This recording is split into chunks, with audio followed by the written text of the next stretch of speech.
Hello friends, Saxena classes में आपका एक बार फिर से स्वागत है।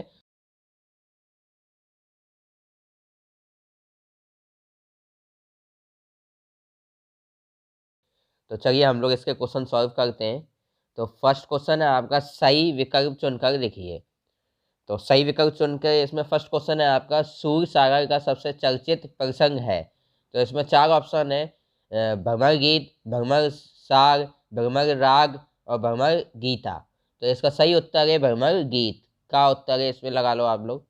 सेकंड क्वेश्चन है, परंपरा बनाम आधुनिकता पाठ के लेखक हैं, कौन है ये है आपके हजारी प्रसाद द्विवेदी। थर्ड क्वेश्चन देखिए आप लोग, नर्मदा का उद्गम स्थल है, नर्मदा आपकी कहाँ से निकलती है? नर्मदा मध्य प्रदेश की नदी है, यह आपकी कहाँ से निकलती है? अमरकंटक से। तो इसका गा ऑप्शन है अमरकंटक। आगे देखिए आप लोग, आगे क्वेश्चन है आप लोगों का, आगे क्वेश्चन है चौथा क्वेश्चन, देवी की पुत्र में समाज है, कौन सा समाज होएगा? ये है तत्पुरुष समाज। कौन सा समाज है? तत्पुरुष समाज। फिफ्थ क्वेश्चन है आपका, अद्भुत रस की स्थायी भाव है, अद्भुत रस का स्थायी भाव क्या है? विस्मय।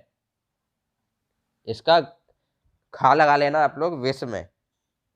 चलिए नेक्स्ट क्वेश्चन हम लोग करते हैं। इसमें क्वेश्चन नंबर सेकंड जो है आप लोगों का, रिक्त स्थानों की पूर्ति कीजिए। तो इसमें आप लोग देखिए, फर्स्ट है, चतुर चितेरे कुल पंक्ति कवि डैश द्वारा लिखित है।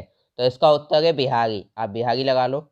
सेकंड का है, आधुनिकता डैश का विरोध करती है। तो आधुनिकता किसका विरोध करती है? संप्रदाय का। फर्स्ट वाला ऑप्शन है।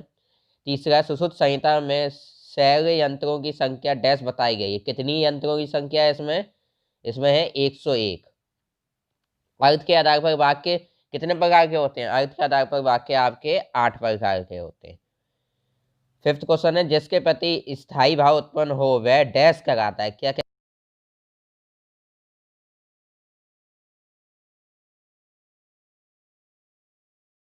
थर्ड, निम्नलिखित प्रश्नों के उत्तर एक वाक्य में दीजिए। साधु से क्या नहीं पूछना चाहिए? साधु से उसकी जाति लिख दो, जाति। आप लोग लिखोगे इसमें जाति, साधु से उसकी जाति नहीं पूछनी चाहिए। आगे देखिए आप लोग, पंजाब केसरी का नाम से कौन प्रसिद्ध है? पंजाब केसरी के नाम से लाला लाजपत राय। देखो, लाला लाला लाजपत राजपत राय, ये पंजाब केसरी के नाम से प्रसिद्ध है। ठीक है ना। आगे देखिए नेक्स्ट क्वेश्चन, शैल्य चिकित्सा की प्रवर्तक कौन है? तो शैल्य चिकित्सा की प्रवर्तक है महर्षि सुश्रुत। महर्षि सुश्रुत, महर्षि सुश्रुत है। ठीक है ना। आगे देखिए आप लोग नेक्स्ट क्वेश्चन, उपासना करने वाला क्या कहलाता है? उपासना करने वाला उपासक। देखिए आप लोग, उपासक, उपासना करने वाला उपासक कहलाता है। ठीक है ना। आगे देखिए नेक्स्ट क्वेश्चन, रस के कितने अंग होते हैं? तो रस के आप लोग देख सकते हैं इसमें, रस के 4 अंग होते हैं। कितने अंग होते हैं? 4 अंग होते हैं रस के। अब नेक्स्ट क्वेश्चन देखिए आप लोग, फोर्थ क्वेश्चन है आप लोगों का, सही जोड़ी बनाकर लिखिए। तो आप लोगों को सही जोड़ी बनानी है। इसमें विनय पत्रिका आपकी हो जाएगी तुलसीदास, ठीक, गेहूं और गुलाब, राम वृक्ष बेनीपुरी, लोक संस्कृति की स्मृति रेखा,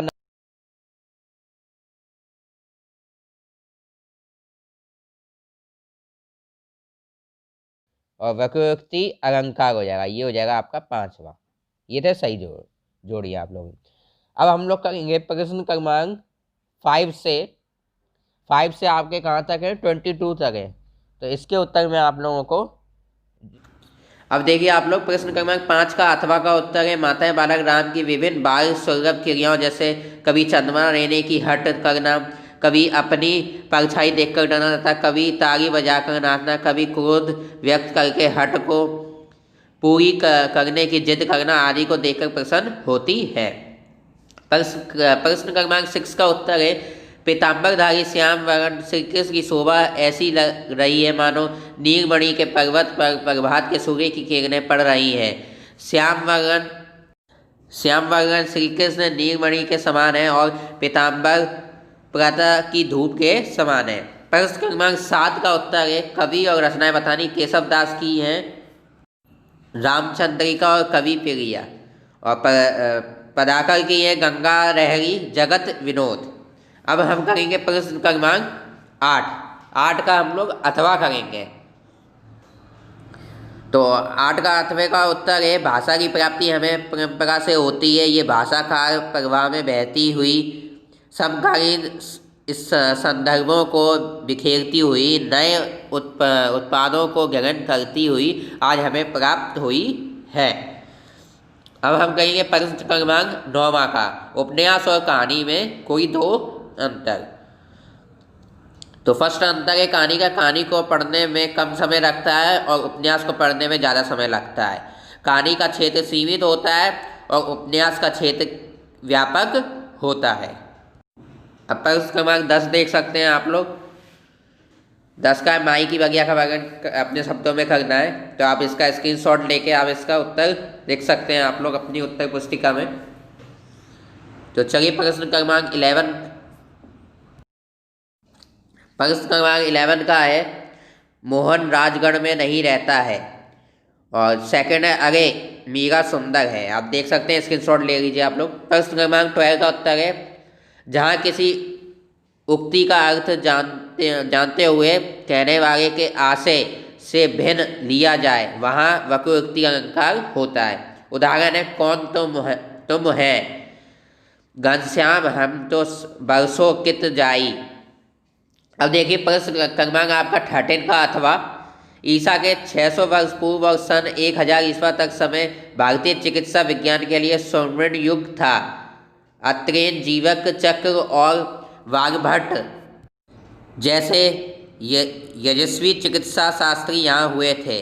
नालंदा और तक्षशिला के प्राचीन विश्वविद्यालय सैकड़ों वर्ष तक उच्च कोटि की शिक्षा देते रहे। यहाँ देश विदेश के अनेक छात्र आते और चिकित्सा विज्ञान में योग्य बनकर मानव कल्याण में लग जाते हैं। यूनानी चिकित्सा के बहुत से सिद्धांत प्राचीन भारतीय चिकित्सकों के विचारों पर ही आधारित थे।